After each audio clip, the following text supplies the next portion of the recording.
Previously on Slumberguard. Hovering at eye level was a bubble about the size and shape of a baking potato.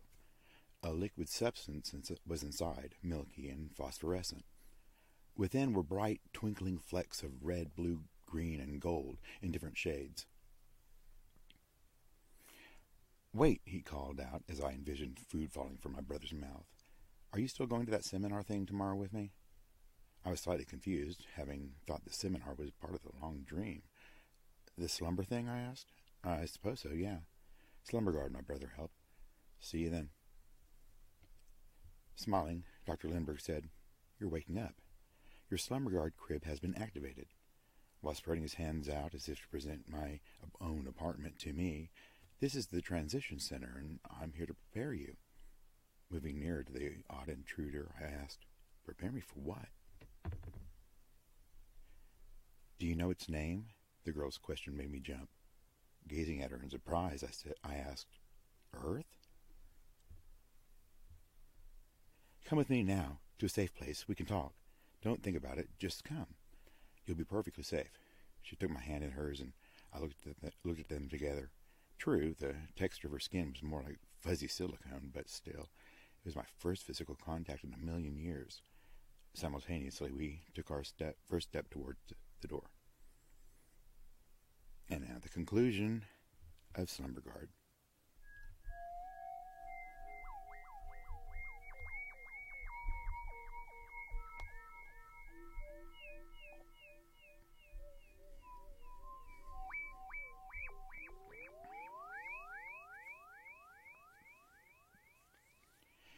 The spaceship was mostly cylindrical and entirely made of metal, with the odd window.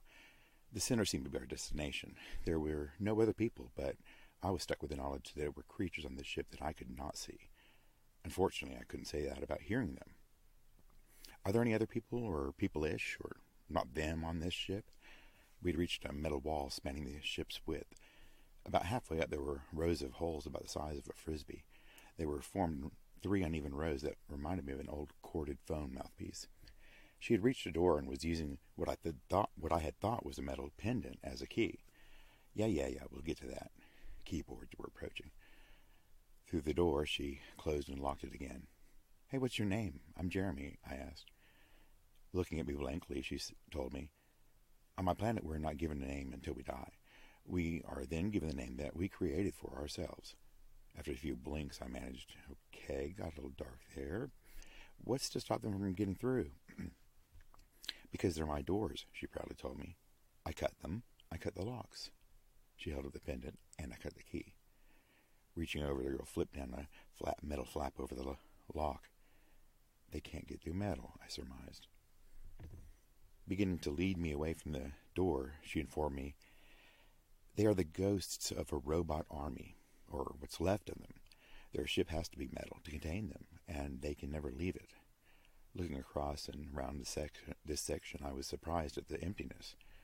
Some type of ductwork crisscrossed in 5 or 6 places, all perforated towards the center. Stopping near the center, the nameless girl said more. "When they were just robots, they grew a robot engine, a creature that they would feed with other ships." Pointing down, I looked and saw a recess in the floor that most likely opened. "This is where I came in," she added, pointing straight up. Above us, suspended mid-air, was another smaller spaceship. What was most exciting was it was a proper saucer-style spaceship, and I smiled. In fact, forgiving a few differences, which I did, it was just like the one from Lost in Space. I scowled, thinking, "This is backwards. I don't get it. There's no engine here." "The engine's a ghost too," she confided, "with my ship in its belly." Taking a turn to survey the expanse where we stood, seeing the duct in a new light, I returned to the floating spaceship. "Why isn't it all chewed up?" With a hearty guffaw, the incredulous girl informed me, "My people are the ones who killed them. The trouble is, this beast can't eat my ship, but he also won't let it go. It is my safe place, however." "How do you get there?" was my next question. I was looking at her ship when her hand took mine. The ship began rushing towards us so frighteningly fast I had no time to react, because we were then just standing on what I assumed was the bridge of her ship. Teleport, she answered. Quickly moving to the main station, the girl began rearranging the switches and buttons. A toggle switch grew to her left, and she picked it off the console and ate it. Staring at a blue square until it turned yellow, the young pilot then took me to a bulkhead seating area. Let's catch up. While she could not tell me what had happened to the Earth I knew, we did know that my crib had survived all of it, to be discovered by historians who turned to commerce. The robot ghosts were drawn to me because of being one of two and two in one, which I suppose referenced my being a twin as well as having the Guardian with me. The girl told me that this was why they could not alter my vision, because the Guardian had protected me. They were wondering if they'd made a mistake when I made you come with me, she revealed. It would have been a shame to lose the first person who uses words that I've met in forever. Are you saying there's no one else on board besides us and ghosts? I asked.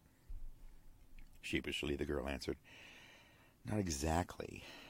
This particular faction of the robot ghosts, the ones who bought you, kind of started a sideline of kidnapping children of wealthy families. Laughing, I said, and I'm nothing of the sort. No, I told you, you caught their attention because of this double thing you have going on. She waved a hand around my head. But they do have some children, about 10, I think. These ghosts really aren't very good at anything they do.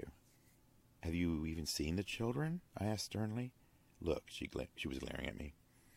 My first priority is to get this ship and myself out of here. If the children are with me, all the better. But first, I need to figure out a way to leave. Not to mention having struck a deal that I won't destroy my ship, opening theirs to let them angrily meander away aimlessly in order to keep the kids alive. Taking a breath, she looked at my wide eyes. Look, I would not have left the children, okay? Wouldn't they be safer and less scared in here, though? My hand touched hers, which made me involuntarily flinch, causing us both to laugh. I suppose they would, she acquiesced. It's my birthday, you know. I think you might be my present. Starting with a laughter, I responded. Hardly seems possible. How old are you? In my planet's solar years, I'm 7,665, ending it with a confirming nod. Looking sideways, I asked, how long is one of your solar years? Glancing over at me, she smirked. 1 day. Nodding, I smiled and told her, you look quite young for 21. In an instant, she was up, eyes bulging, neck and forehead veins throbbing. What did you just say to me? Her fist was turning white. Backing as far as I could against the seat, I held up my hands and cried, nothing, really. Remember? Million-year man here. I don't speak local. Easing out of it and returning to her seat, the girl still acted annoyed. Of course, you wouldn't have any way of knowing. Turning to face me full on, she grinned, finally, and said, I have an idea about getting the kids that also solves the problem of being trapped. And there was a voice in my head that said it was a good plan, as she told it to me. The plan had multifacets, culminating in the door opening in flight, tearing apart the engine and freeing the ship of the nameless girl. Before that, the children would need to be freed and brought to the ship, which would mean beginning with gaining a control disk from one of the robot ghosts by incapacitating it. How do you think you can incapacitate one? My secret weapon, she answered, and took my hand. How many ghosts are left? I asked. We'd been running the length of the ship multiple times with no results. At last count, 5. She had stopped then. Maybe 6? No more than 7. Wait, 5? Yes, but they're very scary. Her voice kind of shook. And there's also one about 15 feet in front of us. Don't let the whole not there thing throw you. They're very dangerous. Breathing harder now, I asked. Okay, what do I do now? You don't have to do anything, she said. And you won't have to do it in 3, 2...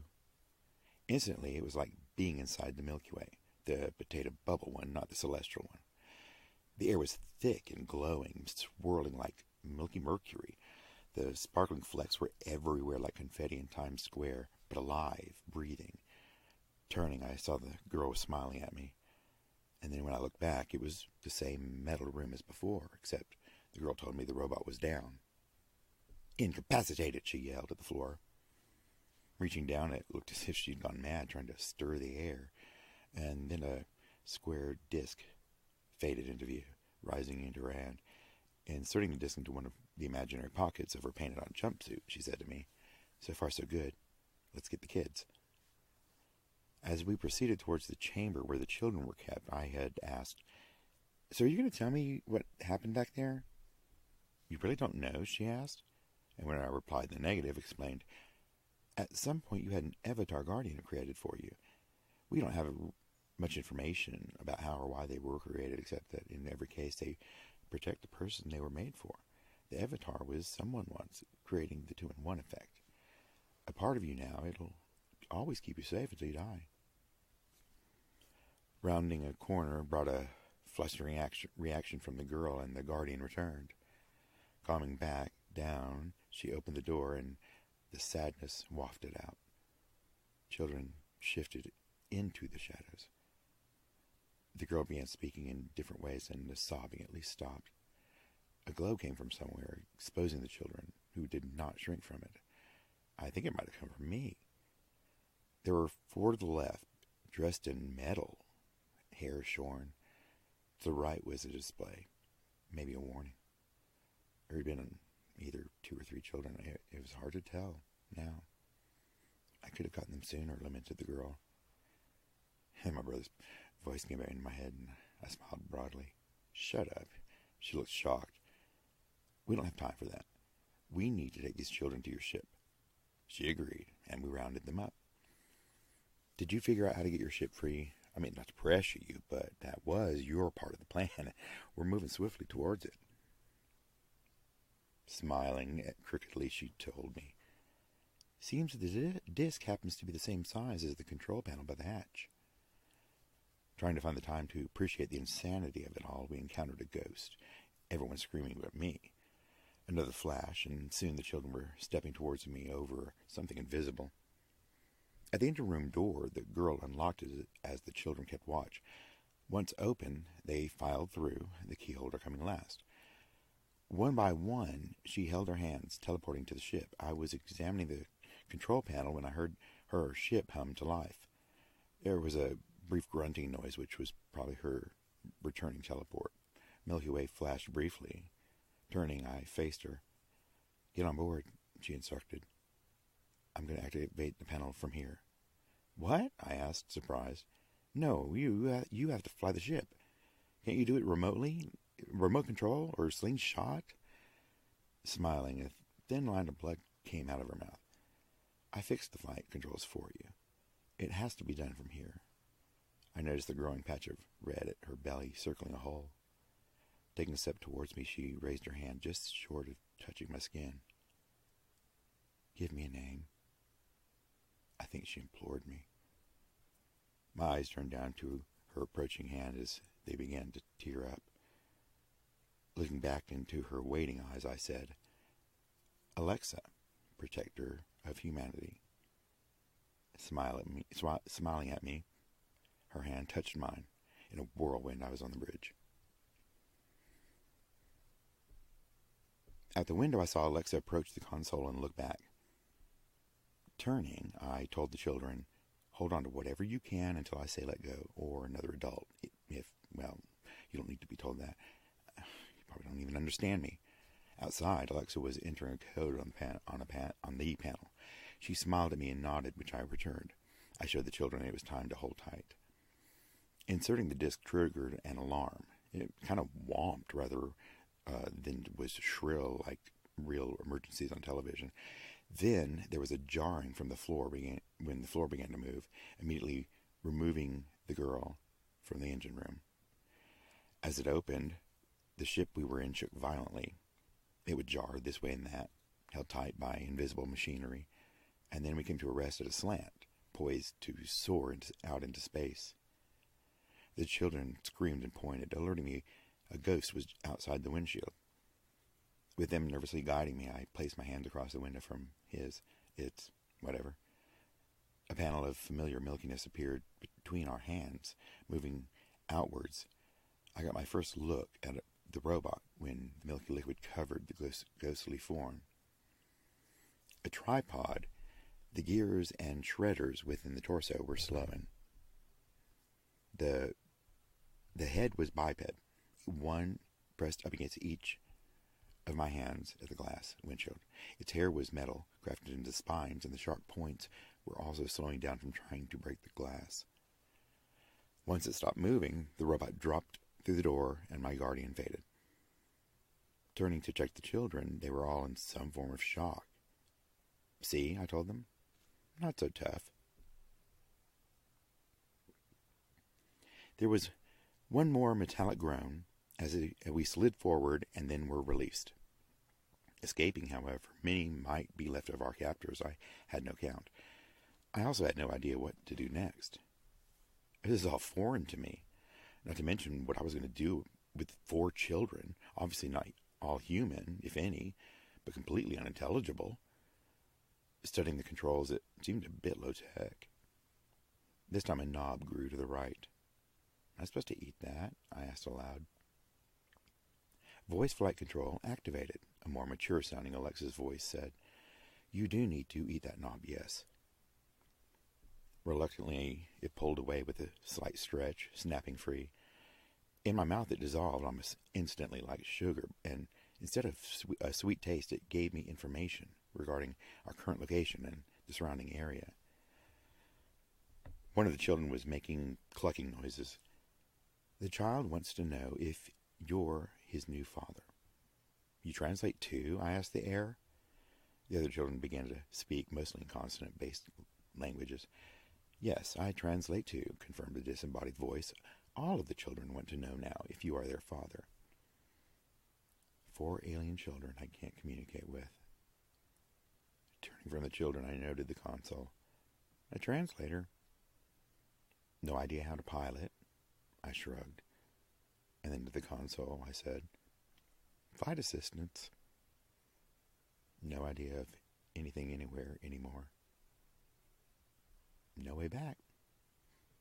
Standing at the console as if I would manually operate it, I said aloud, "Flight computer, I need some nearby locations where I can expect safety and privacy for a while." Lights on the console began to flash, and then a new light grew in the center. Hesitating caused Alexa's voice to instruct me, "You have to eat the light, Jeremy." Insulted, she knew my name already. I ate the light anyway and was awash of the knowledge of different systems in the local area. Pondering my choices, I said aloud, "Well, I guess all in all, this day couldn't have turned out much better." "I'm proud of you," said the computer randomly. "Excuse me?" I asked, as if I hadn't heard. "I'm proud of you, moron," she answered. "Computer," I asked, "are you translating?" Thankfully, I didn't have to eat anything first. "Yes," was her reply. "Who is speaking?" I posed. "The Guardian." To be continued. But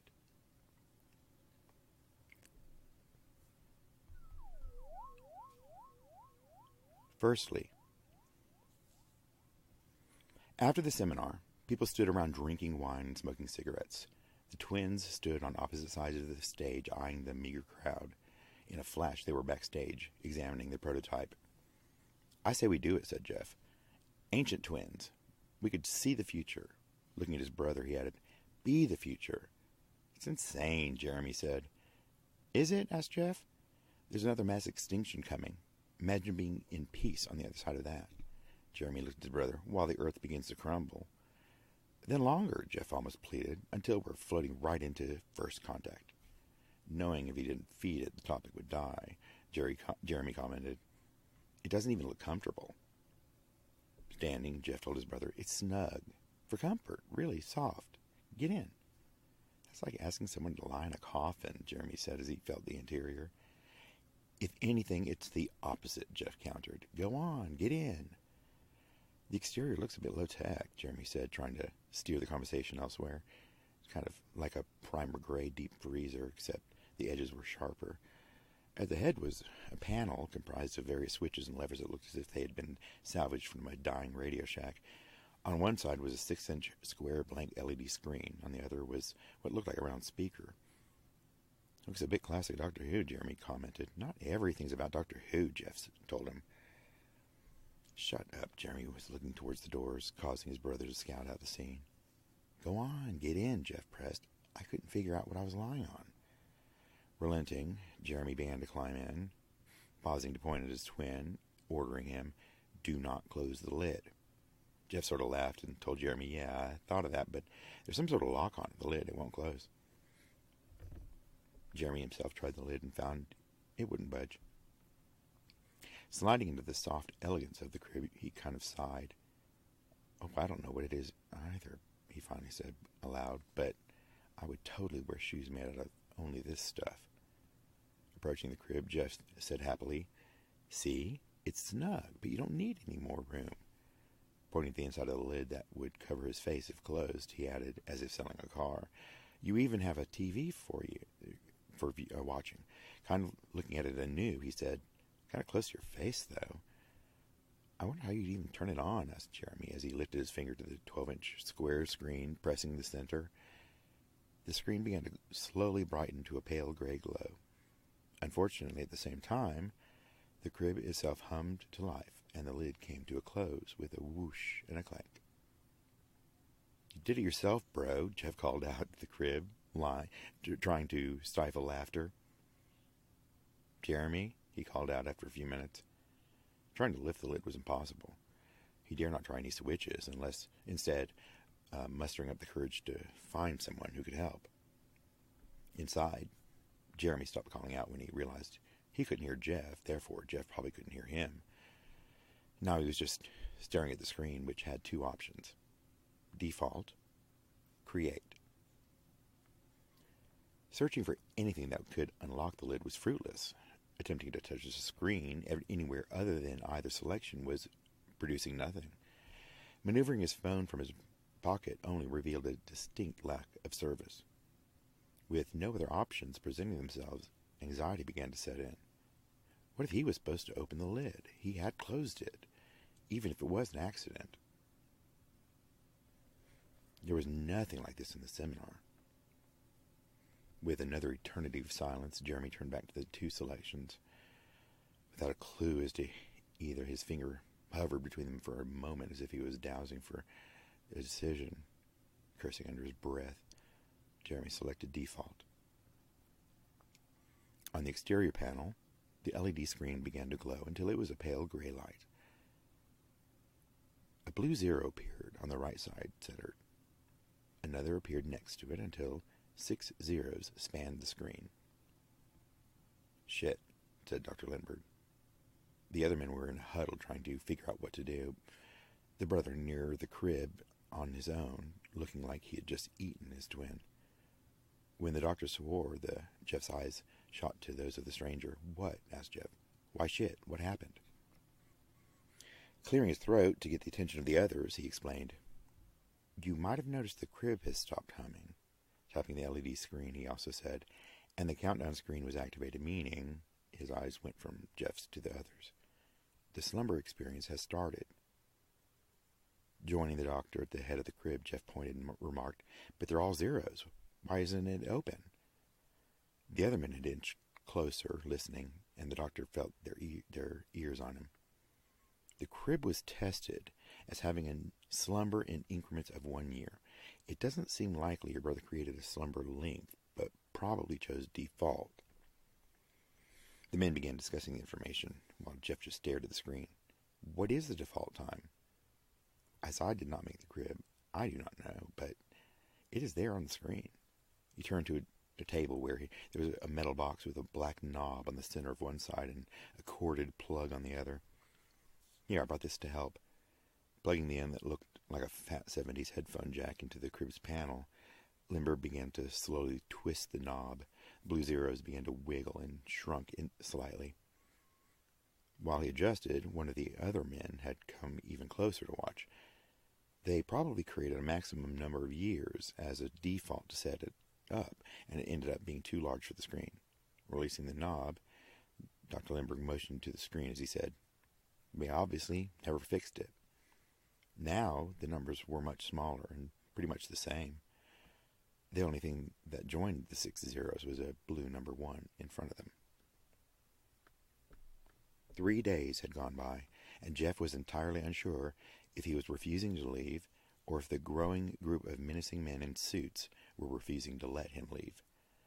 They had set up a cot for him next to the crib and dragged a recliner in from somewhere. Whoever they were, they had excellent taste in food, and an acknowledgement Jeff made, having eaten very little of it. The only person to call was their mother, whose illness kept causing her to get Jeff mixed up with Jeremy. He supposed it was a small favor that he would not have to tell her about his brother. His mother came back to him. "Is Jeremy okay?" she asked, sounding worried. "I'm having bad dreams."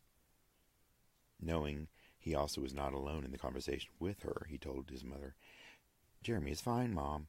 There's no need to worry." A tear escaped the corner of his eye and set up camp there. "You make sure and watch out for him, Jeffrey," she told him once again. "You know when you were born you came out first to make sure it was safe for him." "Yes, Mom. I have everything under control." The door opened and Dr. Lindbergh came in looking both excited and worried. "Look, Mom, I need to go, but we will see you soon. I love you, and I know Jeremy does." "I love you too, Jeremy," she replied. "You listen to your brother now." "This may not be the ideal situation," began the doctor, "but it is the only thing I have been able to come up with." Turning to one of the suited men from the seminar, the man stepped forward and spoke for the first time. "I'm not sure how much you remember about the seminar, but there was mention of a possible guardian package. Now, we had discussed it, but it was never really a viable option because, as when we cleared his throat, when we acquired the crib and designs, we did not know about the avatar and so left it behind, but did begin trying to come up with one of our own." Jeff was so very lost. "What do you mean, avatar?" "Avatar," corrected the man. "It is meant to slumber with the client as an additional safeguard against possible physical or emotional issues. Kind of a healing companion who would continue on surviving as long as the client would live." Glancing towards the doctor, he continued, "As I said, it was all a moot point since we didn't actually have the avatar. Until I went through these," the doctor started. He was holding up a file. "For the purposes of testing, the makers of this crib included an avatar just waiting to be activated and incorporated into the slumber experience." Moving over a couple of steps, he grabbed the metal box again and began twisting the knob. Stopping, he indicated the screen. Jeff went to it and looked. He wasn't even sure what he was seeing. Some type of visible, cloudy potato that sparkled. "That's it?" he asked. "What is it, even?"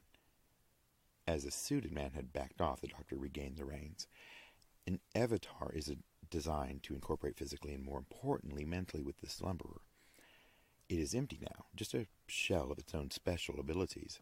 Theoretically, someone would have entered the avatar to give it a life." "So it is an avatar," Jeff posed. "Well, in general," the doctor told him, "except the process is permanent with an avatar. Think of it as a forced reincarnation." After watching Jeff watch the avatar, he saw enlightenment come across the young man's brow. "Like I said, it isn't the ideal solution, but it is a solution better than doing nothing." Jeff backed away from the crib. Looking across the room to where the suits were, he barely saw their eyes turn away from him. He knew better than to ask again if there was any way to open the crib, and had already been informed of the dangers of forcing it open after the slumber experience has begun.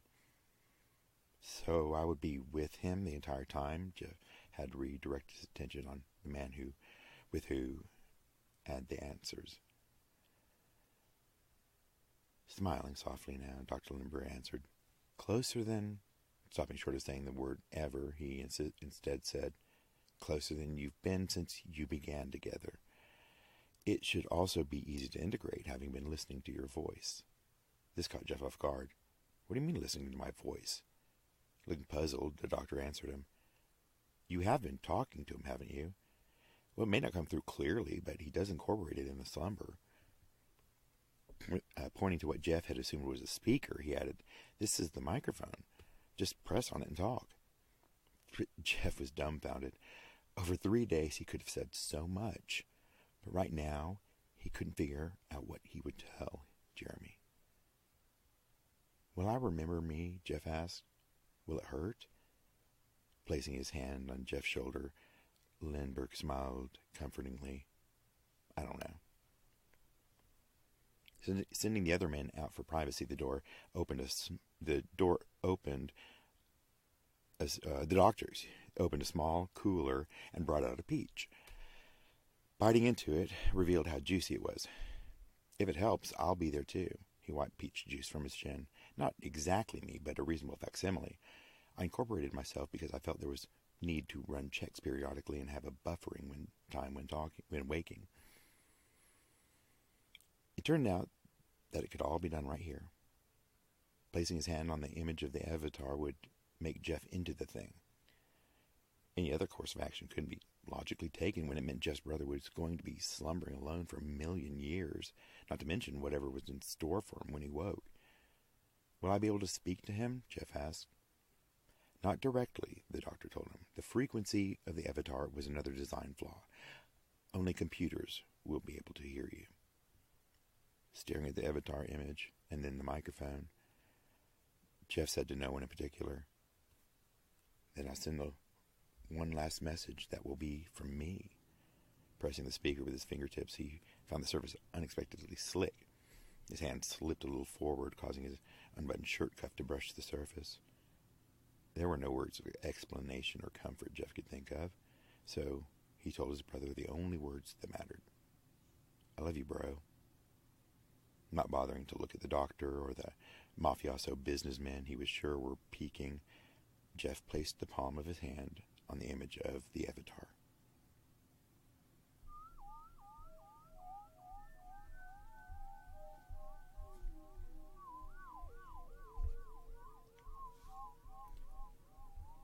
Join us in 2 weeks on Friday's morning serial for the next story.